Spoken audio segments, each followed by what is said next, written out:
This is the Lone Crater YouTube. We hope this video helps. You start by confirming the essential items, that your handset supports 5G bands and that the device is unlocked.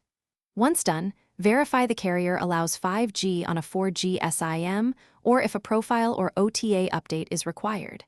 Make sure to back up contacts and note the IMEI. This speeds support calls. Next, power off the phone, remove and reinsert the SIM to ensure a clean hardware handshake. Then reboot and watch for network registration messages. You now configure the phone for 5G operation. Go to Settings, Mobile Networks, and select 5G or 5G/Auto as the preferred network. This forces the radio to negotiate NR if the SIM and network allow it.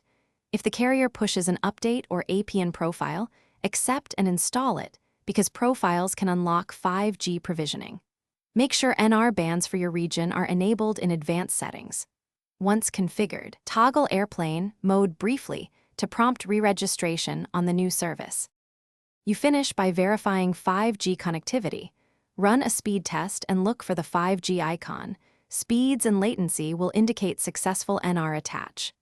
If you don't see 5G, make sure your plan includes 5G, reinsert the SIM, and ask carrier support to push OTA provisioning for NR.